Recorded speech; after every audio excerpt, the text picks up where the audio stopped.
오늘도 국뽕 채널 문제를 함께 알아보겠습니다. 이번에는 외국 적대적인 국뽕 문제인데요. 특정 국가를 혐오하는 내용을 담고 있어요. 왜 그런 채널들이 만들어지는 것인지, 그리고 어떤 국가들을 대상으로 하는지 알아보겠습니다. 익숙한 제목들을 아마 보셨을 겁니다. 특정 국가들을 적대시하는 내용들이죠. 우선 대상 국가를 보면 빠짐없는 단골이 있어요. 바로 일본과 중국이 단골입니다. 그 외에 자주 등장하는 국가들이 있습니다. 미국과 영국과 프랑스 등 소위 선진국도 있고 베트남, 인도네시아 등 아시아 국가도 있습니다. 일본과 중국과 우리나라는 서로가 꾸준히 반감이 높은 편이기 때문에 언제나 공격, 혐오로 국뽕 소재를 만들기 쉬운 조건이죠. 그 외에는 어떤 사건이 있을 때 만들어지는데요. 미국이나 영국, 프랑스 같은 선진국은 주로 우리에게 위압적이거나 어려운 일이 생길 때, 베트남, 인도네시아 같이 상대적 약자에게는 우리에게 대우를 안 하거나 갈등이 생길 때, 이처럼 나라별로 서로 다른 특징이 있습니다. 나라와 사건들을 결합시켜 생각해 본다면, 일본이나 중국은 역사적으로도 악연이 많고, 외교, 국방, 영토에 있어서도 예민한 것들이 많고, 산업에서 경쟁관계에 있는 분야가 많습니다. 미국처럼 국제사회에서 힘있는 나라는 우리에게 미치는 영향도 크기 때문에 관계가 되고, 아시아 국가들은 지리적으로 가깝고 거래도 많죠. 이처럼 아무 관계도 없는 나라보다는 관계가 많은 나라일수록 갈등 요소도 많게 되는데, 그룹별로 특징을 나눠서 생각해 보겠습니다. 먼저 일본과 중국은 국뽕 소재가 무진장 많아요.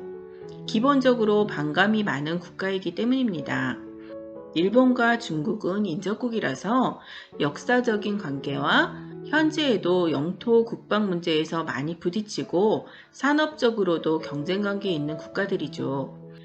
그렇기 때문에 일본이나 중국에 의해서 우리나라가 무시되거나 불이익이 될 만하면 반감을 자극하여 즉시 적대 소재로 씁니다. 반대로 일본이나 중국에 안 좋은 일이라도 생긴 그 나라의 문제를 부각시켜 확대 재생산하고 우리의 우월감을 자극하여 국뽕의 소재로 만들죠. 그러니 일본, 중국 이 두 나라에 대해서는 끝도 없이 국뽕 소재가 만들어지고 잘 통하기도 합니다. 그 외에 미국이나 일부 유럽 국가들과 베트남, 인도네시아 등의 국가들을 보면 항상 국뽕 소재가 만들어지는 것은 아닙니다. 하지만 우리와 갈등이 될 만한 꼬투리만 생겨도 사안별로 반감을 조장하는 기회가 되고, 그 나라에 안 좋은 일이 생기기라도 하면 잘 됐다는 식으로 비난하는 일이 생기니 역시 국뽕의 적당한 먹잇감이 됩니다. 우리보다 강대국이든지 약소국이든지 불이익이나 갈등 요소가 조금만 있기라도 하면 혐오, 반감, 무시, 과시로 국뽕을 만든다는 겁니다. 미국, 유럽 등 평소 선진국이라 생각한 나라가 어떤 면에서 문제가 보이기라도 하면 알고 보니 우리가 더 우월하더라 하는 소재로 사용됩니다. 예를 들면 방역에 대처하는 면에서 미국, 영국, 프랑스 같은 구미 선진국들의 확산 실태를 보면서 그 한 가지로 모든 면에서 부실하고 한심한 사회라는 태도를 취하죠. 물론 방역에 대처하는 의식이나 행태만 보면 우리가 생각지 못한 모습이 있었다고 생각합니다. 하지만 그렇다고 해서 그 선진국들이 구축한 사회 시스템 전체가 부실하다고 단정하거나 나아가 선진국이 아니었다는 생각은 비약이죠. 예컨대 백신이나 제약산업, 바이오 산업 전체적으로 우리나라는 여러 면에서 부족한 것이 현실입니다. 구체적인 통계는 다른 기회에 따로 말씀드리겠지만 신약 개발, 바이오 산업의 기술 수준이나 규모를 보면 우리보다 월등한 구미 국가들이 많습니다. 우리나라 최대 제약업체라 해도 전 세계적으로는 겨우 30위에 진입한 정도로 아직 부족합니다. 어떤 정권의 문제가 아니라 우리나라 제 분야의 현실인식을 정확히 해야 한다는 것입니다. 세 번째 유형으로 최근 베트남과 인도네시아처럼 관계가 많은 국가에 대한 내용을 들 수 있습니다. 베트남에 대해서는 여러 이유가 있겠지만 아마도 우리 항공기 입국 제한 조치 사례에서 비롯되어 박항서 감독의 예우 문제를 접목하고 베트남 네티즌의 비난성 글들을 퍼나르면서 이런저런 소재를 조합하여 적대 국뽕을 만듭니다.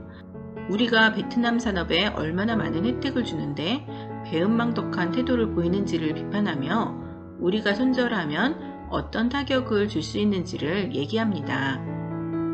인도네시아에 대해서는 주로 방산물자 분야에서 KFX 계약 불이행 문제에서 비롯되어 인도네시아 산업에서 우리 한국이 얼마나 큰 손이고 우리가 손 떼면 어떤 타격을 주는지를 논합니다.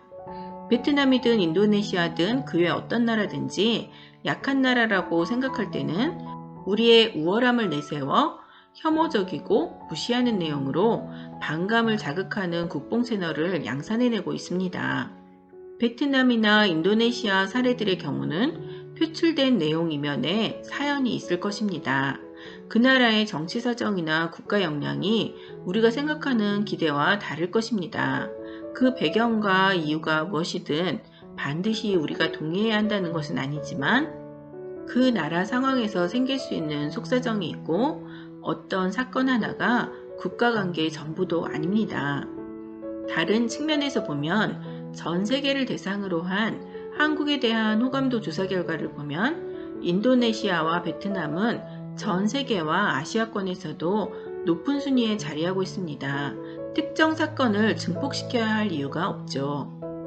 지금까지 사례로 거명한 나라들 중국, 일본, 미국, 베트남, 인도네시아는 우리나라에게 매우 중요한 파트너들입니다.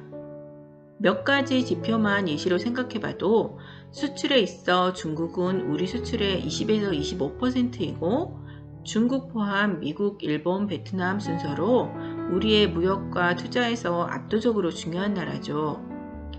이 나라들의 수출 비중이 약 50%에 달하고 한 국가만 없어도 안 될 만큼 비중이 큽니다. 베트남은 한국이 1, 2위의 투자국이고 인도네시아도 자원과 잠재 성장 유망 국가입니다. 관광객 수에서도 우리나라 인바운드에서 중국이 약 30에서 40%, 일본이 약 20% 내외로 두 개 국가만 해도 50에서 60%를 차지합니다.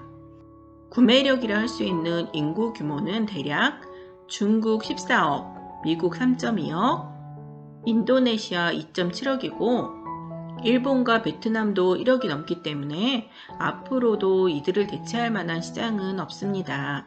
이런 나라들과 크고 작은 문제들이 있는 것은 지리적으로 가까운 국가들이기 때문이기도 하고 그만큼 부딪힐 만한 관계성도 크기 때문입니다.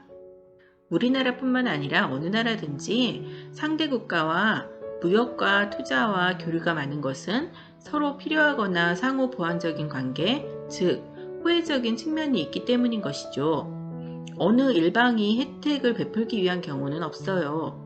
국제관계에서 그것은 착각이나 망상입니다.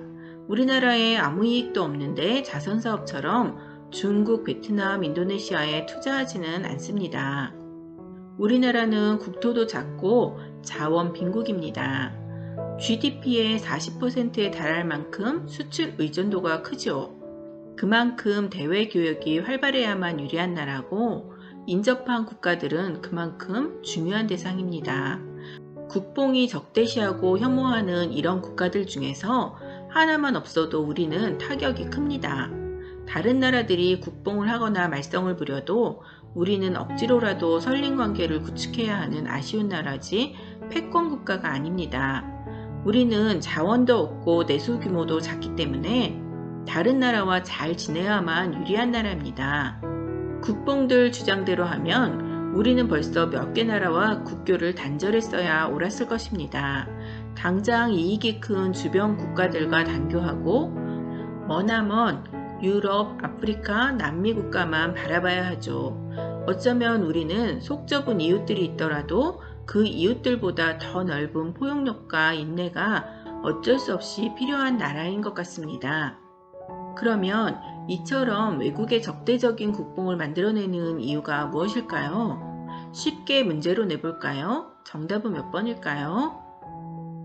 1번. 나쁜 이웃국가의 행태를 알려주기 위해서. 2번. 억울한 국민 감정을 해소해주기 위해서. 3번. 애국심과 민족 자긍심이 넘쳐서. 몇 번이 정답일까요? 네, 정답은 없죠.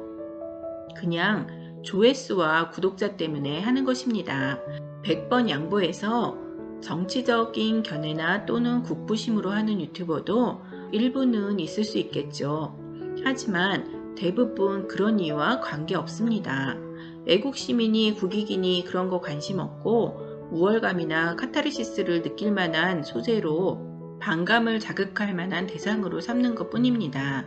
네티즌이나 유튜버가 나라를 대표하진 않지만 전 세계가 공유하는 온라인 공간에서 일부 사람들의 사심을 채워주기 위해 외국 적대적인 국뽕이 넘쳐나는 것은 자랑스러운 한국의 이미지를 깎아먹는 일이고 국익에 하나도 도움이 안 되는 행위입니다. 오늘 말씀드린 나라들이 중요한 국가들이기 때문에 그 나라들과의 관계에서 생기는 일들을 비판해도 안 되고 양보만 해야 된다는 뜻은 아닙니다. 친일, 친중 등 특정국 편향을 옹호하는 것도 아닙니다. 다만 주요 국가들과 많은 관계 속에서 일어나는 일을 혐오, 무시, 반감으로 자극적인 적대 국뽕을 만들면 어떤 이득이 있는지 생각해 봤으면 합니다. 이와 같이 조금 구차한 분석을 해드리지 않아도 아마 분별력 있는 대부분의 구독자님들은 외국 적대적인 국뽕의 의도와 식상함을 이미 잘 알고 계실 것 같아요. 하지만 외국 적대 국뽕 채널이 계속 생겨나고 조회수와 구독자도 상당한 것을 보면 무심코 받아들이는 분들도 많은 것 같습니다. 혹시 그러시다면 이 영상을 보시고 나서 외국 적대 국뽕 다시 한번 잘 살펴보시기 바랍니다.